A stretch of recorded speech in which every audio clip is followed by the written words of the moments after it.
What's going on, everybody? I'm Bryant and I'm back, and if you already read the title, you already know what this video is about. This is a story time, my first one on the channel, so I'm a little excited about it. Well, a little bit more than a little excited about it. I'm really excited about it. By far the most embarrassing thing that's ever happened to me in my life. This story time is about the time that I ripped my pants. And this is not the first time that this happened to me, but it's definitely the most embarrassing. So I'm just going to go ahead and take you guys back to that moment. So if any of you guys didn't know already, I'm a photographer. Back when I was first starting out shooting, I started working at this studio called Portrait Innovations, and that is already a story in itself, but I really liked it when I first started working there. I loved my co-workers and everything, and that was my first real job. And just like anybody, when they get their first real job, of course you don't want to splurge. So when I started working at Portrait Innovations, I started to dress better because every paycheck I was going out shopping in somebody's Old Navy, somebody's mall somewhere, spending money I had no business spending. Should have been saving it, because working there we had to dress in business casual. So for guys, that meant like a nice dress shirt and some slacks and some nice shoes like loafers or something like that. And the ladies that worked there had to pretty much wear the same thing. But anyway, not to get too much into that, but that does kind of play into this. So this day started off just like any other day. We were getting into the Christmas season and the Christmas photos because we had just taken the Halloween stuff down, and we were in our third day of Christmas family photos. And I'll never forget it because the first day was like the training, and we went through the manual on how to shoot all of the sessions. The second day I was like, oh my god, this is too much. But by this third day I woke up, I was like, yeah, I'm gonna kill it today. Like I'm ready. I'm gonna knock out all these family sessions. It's just gonna be a good day. And it started out as a good day. So it started just like any other day. Like I knew it was gonna be a good day. I woke up, well, I hit the snooze button for like an hour and a half. Or when I wake up in the morning, I set my alarm clock for an hour and a half before I had to be up, just because I don't know, something about actually hitting the snooze button or like having the alarm go off and me actually getting more sleep after the alarm goes off. Something psychologically, like, it makes me feel like I slept more. I got up that morning, hit that snooze button, got up, got dressed, and I'll never forget it. Like, this outfit lives in my mind. Like, I will never ever, as long as I live, forget this outfit. I had on a white button-up shirt, a red v-neck sweater over, and some light gray chinos. Like, I love those chinos. They were like the very first pair of chinos that I've ever bought, and I got them from Old Navy. And like, I got up and I was feeling myself. Like, I got in my car, jammed on the way to work, just like, feeling I'm gonna kill it today. It's Christmas season. We about to have a whole bunch of families.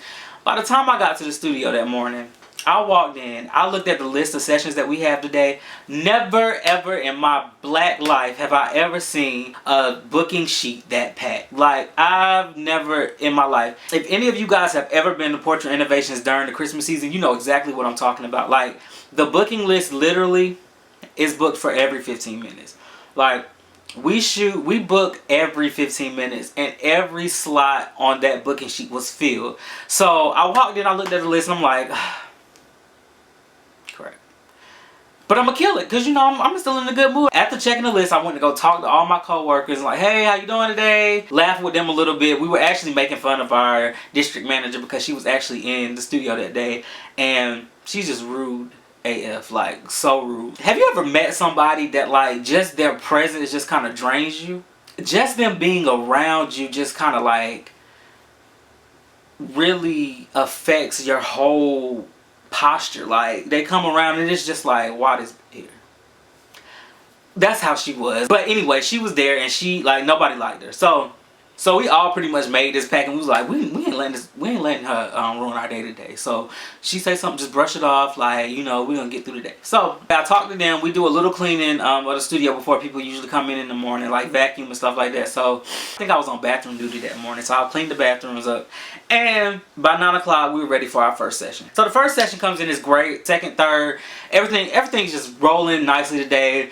Our district manager ain't getting on nobody's nerves yet, so we just like, yeah, so everything is just like coasting by smooth. It's just coasting by. As I get into my fifth session, it was a family. I'll never forget it. It was a young family, mom, dad, and a little girl. So pretty much how it works is whenever you get a new session, you introduce yourself to the family, and then you take them into the front camera room. We shoot in the front camera room for 10 minutes, then we go into the back camera room, we shoot back there for 10 minutes. So it's a 20-minute session total, and then we take them to the computers, show them their photos, and they pick out their products and stuff like that. So I go over and I greet them. I'm like, hey, how's it going? I'm Bryant. Welcome in. Is there anything in particular you guys wanted to shoot today? Oh, no. Okay, let's go ahead and get started. So we started out in the front camera room, everything going smoothly. I'm like, yes, knocking out the shots. And then we get ready to go into the back camera room. So we go into the back camera room. Usually whenever you shoot a family session, especially with kids, you have a second photographer in there to help you play and get the child's attention. So while I'm shooting, there's a second photographer over my head, either with a bear or blowing bubbles, whatever they're doing to make the child smile. So in the front camera room I didn't have one, but by the time we got to the back camera room I had my second shooter. So we go into the camera room, we get ready to start shooting. So the first thing we shoot on in the back camera room is the white background, which everybody loves. Everybody loves that white background. I'm pulling out the white background, talking to the family a little bit, asking the little girl questions, just kind of interacting and engaging with the family, just to make everything a little bit more smooth when we start taking the pictures and everything. So cool. So I pull out the white backdrop, and then I get down on the ground, because I always start with the ground poses. I get down on the ground so I can show the family how to pose. So I'm like, Dad, you gonna sit right here nice and GQ, like, Mom, you gonna sit over here and look real cute. And then I was talking to the little girl and I was like, hey, can you sit on Mommy's knee? So pose the family perfectly. Whenever you're a photographer, you have to do things like that. It's a lot easier to actually show your clients what you want them to do, as opposed to like, oh, can you sit here like this and scoot your legs? No, I usually just get down and pose and just show them what I'm looking for, and then have them do exactly what I did. So I did that, got up, and then I grabbed the camera, had my second shooter with me. So I'm like, yeah, we about to kill these shots, then we're gonna get to this second backdrop, and you know, we're gonna get to the computer, and like everything's just gonna go smooth. So all I remember was grabbing the camera, and then you know, I had them in a ground pose. So, you know, usually when you have a ground pose, you get down on the ground with the family. So, after I grab the camera, my second shooter kneels down first. And then I go to kneel down. And at some point between me grabbing the camera and kneeling down, my pants had a conversation with my thighs, and it was just like, we're not doing this today.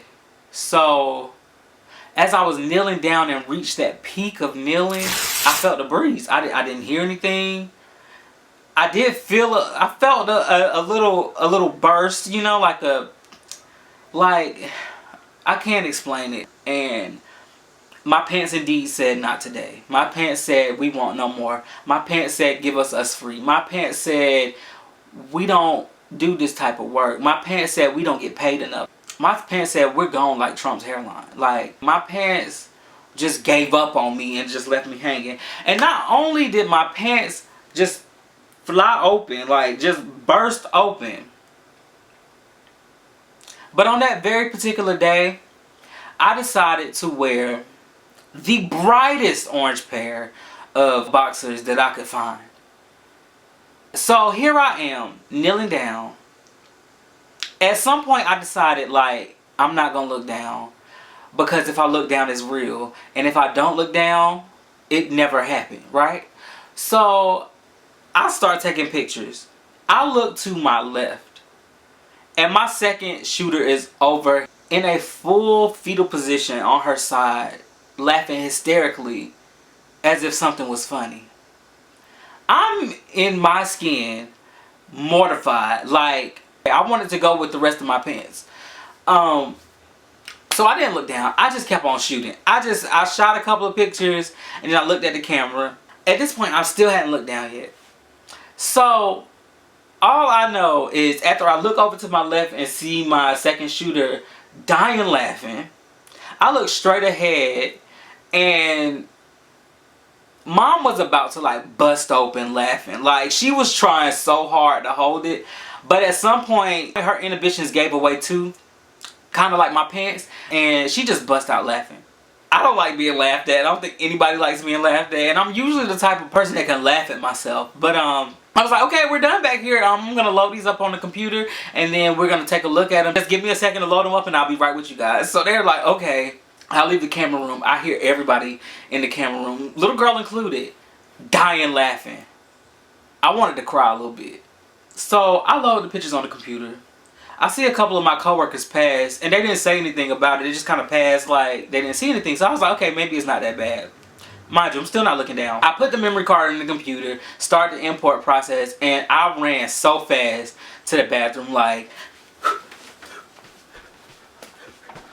fast, gone to the bathroom. So I'm like pacing back and forth. So at this point, I'm not even thinking that it's as bad as I initially thought it was, just because, you know, my coworker didn't notice it when she passed by. So I was like, okay, I'm cool. But I'm like, they know what happened. They know I still got this hole in my pants, and I got to sell these people their pictures. So I'm pacing back and forth, like, what do I do? What do I do? What do I do? How do I fix this? Like, what do I do? So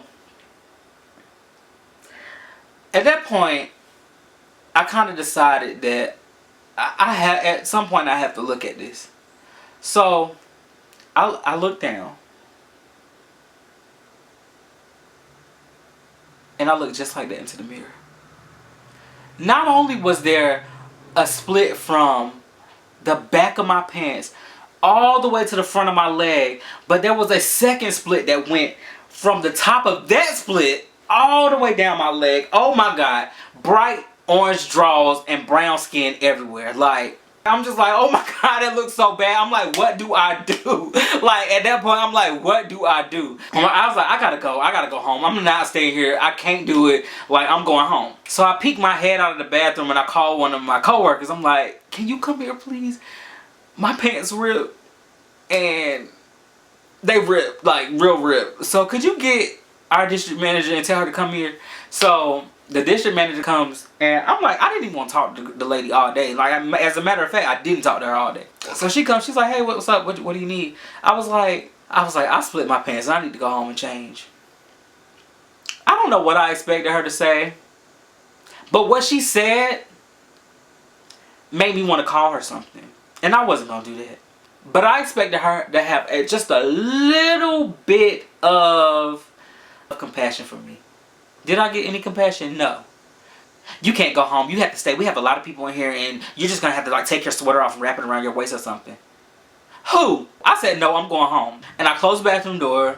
Then I was like, she do got a point. I could just like take this off and wrap it around my waist so I can get out of the studio. So when nobody else see this sexy leg poking out when I was walking out of the studio, because who was standing? No, I'm going home and change, because not only am I a male in this studio with my pants blared wide open, nah, all somebody got to do is complain and I'm gone. Like, they just going to come get me. So I left. I ain't care if I was getting rolled up. I ain't grabbed no badge or nothing, Jesus. I got out of there so quick. So as I was walking out to the car, I looked over and I was like, well, Old Navy is over there, and that's where I got them from. So I guess I just could go in there and get another pair.